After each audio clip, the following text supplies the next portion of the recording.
dear Lord, it's back! No! It's back, really! It's back. We got Ratchet and Clank on the PlayStation 2. Yeah, PlayStation 2. PCSX2. Now, obviously we're playing it on the PC. It's gonna be very weird, I guess. But welcome back, guys. What's up? Dynamite back today, and yeah. I'm here to talk about a few things today. Obviously, one of those being this magnificent, gorgeous master of a game playing on my Dynamite Mark II. Beautiful game, isn't it? Just so good. I want to talk about a few things today. Obviously, we're running this on PC, and another thing, my E3 coverage, as well as some future news and whatnot, I guess.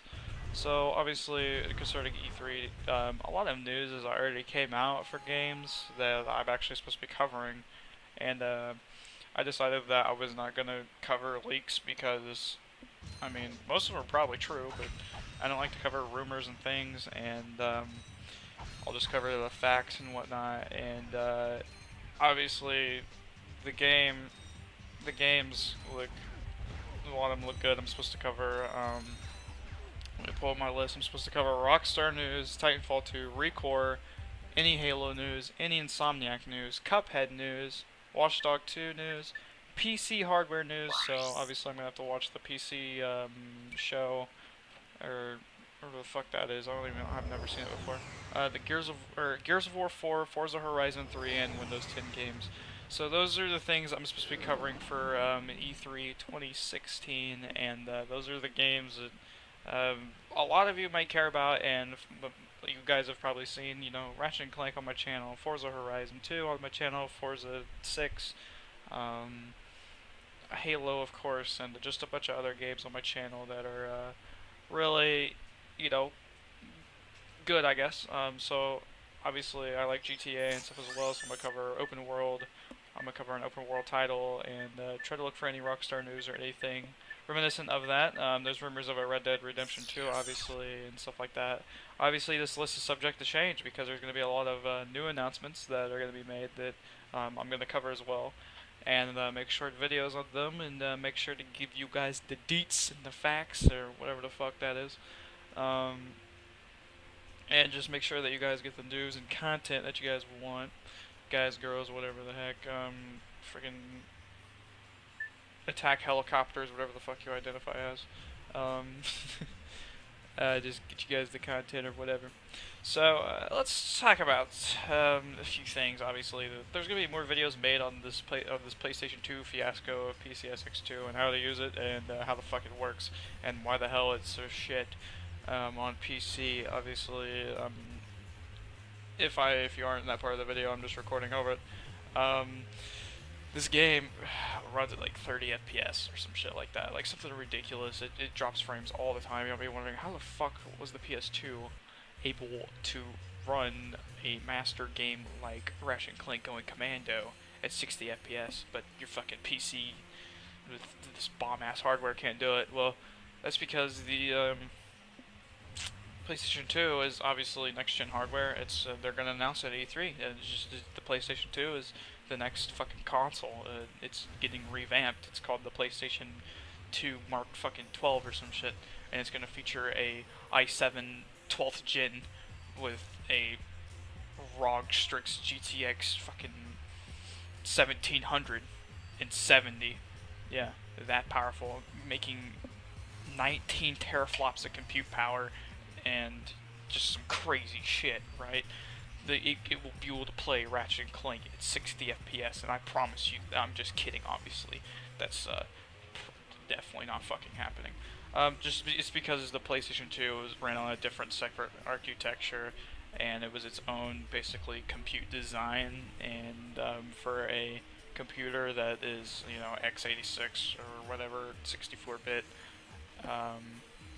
it can't freaking simulate that well, so using an emulator is complicated. That's a PlayStation 2. It actually takes a lot of GPU and CPU work to do, and that's the reason why the games really can't run because those games were actually built specifically for that console and cannot really run on anything else, I guess.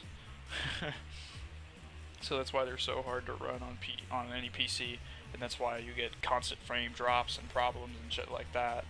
And obviously, it's working with my Xbox One controller to play, and it's like, what the fuck?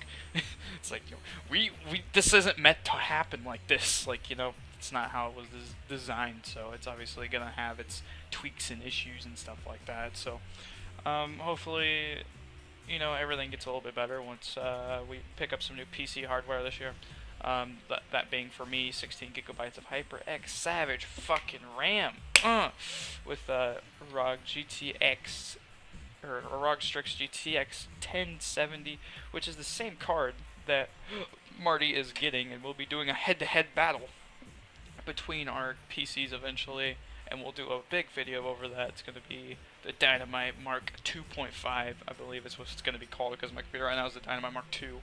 The Dynamite Mark 2.5 versus the Marty codename Clementine, which will be some kind of big video, whatever it is, but it's going to be a head-to-head between my i5 3300 versus his FX 8370, which, in all honesty, I'm probably going to lose because both processors were released around the same time, and the FX 8370 is an 8-core, while my 3300 is just a quad-core.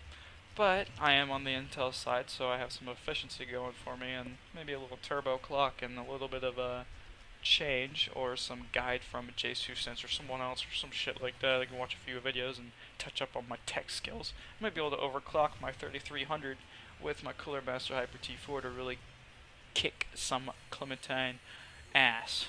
So hopefully that will be good soon, and obviously I'm going to get the graphs ready eventually, and I'm going to release my benchmarks for my current build, which is the Dynamite Mark II, which is obviously still the i5 3300, which is Ivy Bridge. Pretty old, I know, but it's still a pretty good working processor to keep up. And my Gigabyte Windforce GTX 950, which honestly wasn't that necessarily a good buy. I should have saved up more for a 960 or something like that. But the 950 plays games at 1080p at 60 FPS. It does. And it has, it saves some power, and it does pretty well. It's basically better than console performance at $150 or whatever it is. And eventually I'm going to be selling it soon, so keep an eye out for that, as well as I might be selling this card as well.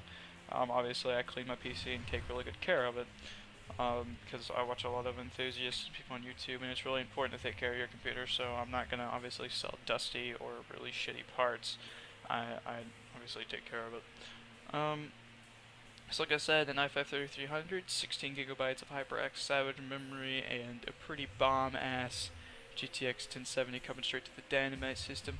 Obviously, we'll step up production a little bit. Going to be able to render videos maybe in higher quality and possibly make videos in 1440p.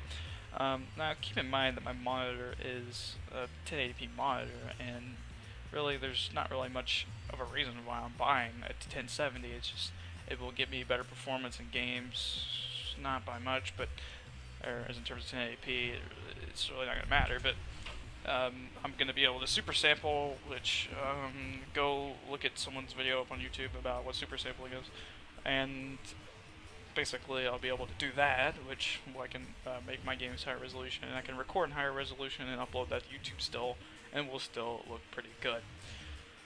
So, in conclusion, the Dynamite Mark II system is going to be pretty fucking powerful, and yes, it can run Crysis, so no worries about that. And the real question is, the benchmark, literally, we're going to use this as a benchmark test, is going to be Ratchet & Clank going commando on PC. And we're going to test each other's system to see who can run Ratchet & Clank on PC at higher frame rates. Yep. This is going to be a benchmark test. Now, this is going to be the first ever custom benchmark test we're going to be running. Obviously, probably 3D Mark Fire Strike, as well as SkyDriver and a few others. But we're going to be using the Ratchet & Clank 2 benchmark. Literally. First ever YouTube benchmark this way. And I'm not sure, I how efficient that's going to be, but it's going to be a benchmark that's going to be thrown in there as well. But anyways, thank you guys for watching. This has been another video by Dynamite, and stay tuned for the E3 coverage, and peace.